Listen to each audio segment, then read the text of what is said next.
গ্যাসের মূল্য যেটা লেখা আছে ওই সার্কুলারে ওইটাই হইতে হবে। প্রতি মাসেই কিন্তু এই মূল্যটা রিভাইজ হয়, প্রতি মাসে রিভাইজ হয়, কোনো কোনো মাসে একটু কমে, কোনো কোনো মাসে একটু বাড়ে।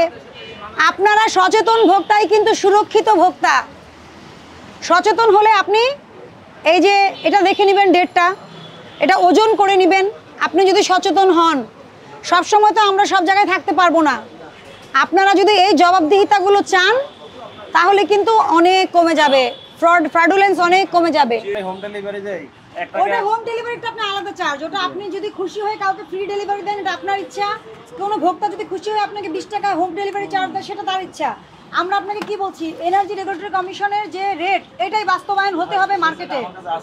আপনি এটা ভালো করেন কিনা আমরা জানতে চাই, আপনি এটা কি মেনে চলেন? জি জি জি, এটা তো ভঙ্গ করেন না। এখানে লেখা আছে যে খুচরা পর্যায়ে মূল্য কত হবে, এখানে লেখা আছে ভোক্তা পর্যায়ে স্থান পাত্রভেদে ভাড়া সার্ভিস চার্জ পর্যন্ত।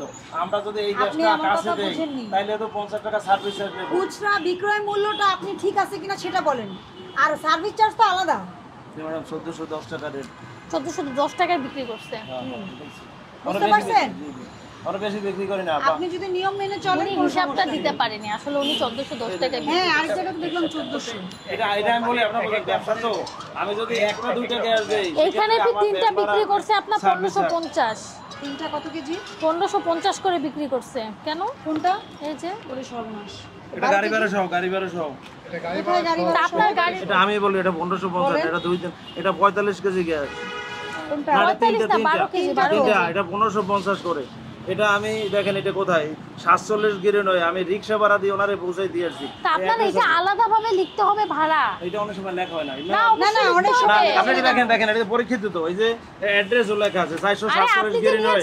আমি একটা রিকশা, একটা অটো রিকশা আমি পৌঁছাই দিয়ে আসছি, তাই আমি বেশি। এখন উনি যদি নিজে নিয়ে নিয়ে যেতে পারেন, এটা প্রমাণ করবেন কিভাবে? আমি ফোন দেবো বা যদি কমপ্লেইন দিয়ে আমার পানিশমেন্ট করবেন আপনারা। বিষয়টা সেটা না, আপনাকে যদি কমপ্লেইন দেয় আমার পানিশমেন্ট দিবেন, আমি প্রস্তুত। আপনাকে আলাদাভাবে শুনেন। হ্যাঁ, এটা 1400। তো 150 টাকা পার্থক্য হবে কেন? এই যে আমরা বাসায় পৌঁছাই দিয়ে আসে, একজনের বাসায় তিনটা নিছে, তিনটা একজন তিনটা ইউজ করে। অ্যাপার্টমেন্ট, ওর ফ্ল্যাট অ্যাপার্টমেন্ট, মানে ওই যে অনেক সিলিন্ডার নিচে থাকে না, বুঝতে পারছি, কিন্তু বিষয় হচ্ছে আপনাকে এটা ভাড়া আলাদা 150 করে লাগছে ভাড়া আপনার। যদি আলাদা করে লিখি তখন আবার বলে যে এখান থেকে ভাড়া এত আমি নাম বুঝিনি আপনার কথা। এই তিনটা আপনি কি পরিমাণ? তাহলে ওনাকে নিয়ে যেতে বলবেন, অটো আছে না, অটো নিয়ে যেতে বলবেন না, এটা অটো হবে না। আছে না, হ্যাঁ। এখানে আপ ডাউন 250 টাকা নিছে, প্লাস যে সিলেটা যায় এর একটা সার্ভিস চার্জ আছে। আপ ডাউন 250 টাকা নেয়। হ্যাঁ, তুমি থাকো, খালি বোতল নিয়ে আসতে হয় তো, খালি বোতল নিয়ে আসতে নিয়ে হবে। আসতে হয়।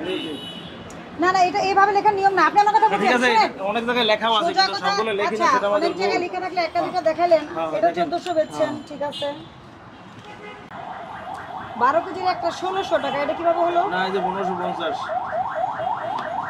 এখানে কত লিখছেন আপনি? ওখানে লিখছে, টাকা তো দেয় না, এসে 1550 টাকা দিয়েছে, এরকম অনেকে দেয় না। না, কেন 1550 দিবে? আপনি দিচ্ছেন কেন? 1550 তো নেওয়া যাবে না। না, না, এই যে 1550 নিয়েছে। আপনি 150 টাকা বেশি দিতে পারবেন না। এটা তো সার্ভিস চার্জ। আপনার এটা প্রমাণ করতে হবে, এটা সার্ভিস চার্জ। আপনি তো ফোন নাম্বার রাখেন না যে আমি ফোন করে এটা ভেরিফাই করব। আপনি তো অবশ্যই ডেলিভারি চার্জ বা ভাড়া নিতে পারেন, তাদের সার্কুলার অনুযায়ী কোনো সমস্যা নাই, কিন্তু সেটা তো আপনাকে লিখতে হবে কত। কারণ কি, যার বাসা কাছে তার কম হবে, যার দূরে তার বেশি হবে। এই দায়িত্বটা তো আপনার, এটা তো আমরা কিছু করতে পারবো না। আমরা কি সবাইকে চিনবো? আপনার ক্লায়েন্ট কতজন, কি 700 টাকা রাখছেন, এই গাড়ি ভাড়া সহ আবারও বলতেছেন গাড়ি ভাড়া সহ। তো ভাড়াটা কত? আমরা তো বিশ্বাস করলাম যে গাড়ি ভাড়া সহ। এক একজনের 150, একটা বলতেছেন 250 টাকা ভাড়া, একলে বুঝবো কিভাবে? মগবাজার তো আপনার পাশে, এখানে কি 300 টাকা লাগে? দেখা, কিন্তু এটা মগবাজার না, এটা ধানমন্ডি গেছে। এই সাইকেল মগবাজার লিখে আপনি বলছেন ধানমন্ডি গেছে। এটা লিখতে ভুল করছো। আপনি কখনো এখানে লিখে, আপনার ভাউচারে কি প্রমাণ হচ্ছে? জি গ্যাস 45 কেজি, সংখ্যা একটি, দর 5700 টাকা, আপনি দর নিজে লিখেছেন, এটা আপনার তৈরিকৃত ভাউচার। এখন লেখা আছে মগবাজার, আপনি বলছেন ধানমন্ডি। মন করা কথা বললে হবে না, এটা আজকের তারিখ। আজকের তারিখ। হ্যাঁ, এটা 1400 টাকা লিখছেন, ভালো কাজ করছেন, এটাও মগবাজার। তাহলে এই মগবাজারে লিখছেন আপনি 400 টাকা বেশি, আবার এই মগবাজারে হচ্ছে আপনার সঠিক দাম। হ্যাঁ, আপনি কয়েক টাকা কমও রাখছেন, এখানে আবার বেশি রাখছেন, এখানে আবার কত টাকা বেশি রাখছেন। এইটাও মগবাজার। হ্যাঁ, এটা সবই গণহারে মগবাজার, এখন মুখে বলতেছেন ধানমন্ডি। না না, আপনি সচেতন লোক, এটা কি তাদের প্রমাণ হলো? অনেকে অ্যাড্রেস বলেও না। আপনি না, কিন্তু আপনি তো আইনের আওতায় আছেন, তাহলে আপনি আমাকে ব্যাখ্যা দিতে হবে না। আপনি যদি ব্যাখ্যা দিয়ে প্রমাণ করতে পারেন যে না আপনার দোষ হয় নাই, সমস্যা নাই। আমাদের হিসাবের স্বার্থে আপনি অনেক ভুল তথ্য দিচ্ছেন। হ্যাঁ। আপনি অনেক ভুল তথ্য দিচ্ছেন। আপনি একটাও সাথে আপনার কাগজে কলমে একটা সঠিক তথ্য উঠে আসছে না, একটা আসতেছে না। আপনি আছে বললে তো হবে না। আমরা গড়ে আপনার 20% ভাউচার সঠিক পেয়েছি, বাকি 80%ই দামের সাথে গরমিল, 20% সঠিক পেয়েছি। তা আপনি যদি এরকম করেন তাহলে তো আপনি কিভাবে, আপনি যতই অভিমান করেন, আমি তো আইন বাস্তবায়ন করি, আমার তো কাজ করে যেতে হবে। 40 ধারায় আপনার এই যে আপনি যেগুলো করছেন, সরকার কর্তৃক নির্ধারিত মূল্যের চাইতে আপনি যদি কোনো কিছুর মূল্য বেশি নেন, এখানে একটু স্পষ্ট দেখেন লেখা আছে ভাড়া প্লাস সার্ভিস চার্জ প্রযোজ্য। অবশ্যই প্রযোজ্য, আমরাও অস্বীকার করছি না। আপনি 5330 টাকাটা 5700 টাকাও বেচছেন মগবাজার, 5600 টাকাও বেচছেন মগবাজার, সব কি লিখছেন আপনি দর। আপনি কোথাও ভাড়া কত টাকা উল্লেখ করেননি, এটা সুস্পষ্ট হতে হবে।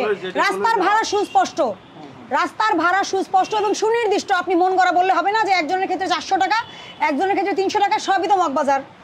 মগবাজারের বাইরে তো কোথাও কিছু নাই। তা আপনার এত ভাড়া এখানে কোথায় আছে?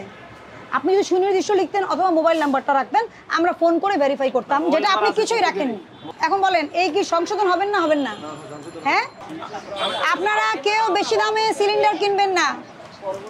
সবাইকে বলছি গভর্নমেন্টের রেট আছে, সেপ্টেম্বর মাসের রেট দেওয়া আছে, আবার অক্টোবর মাসে নতুন রেট আসবে।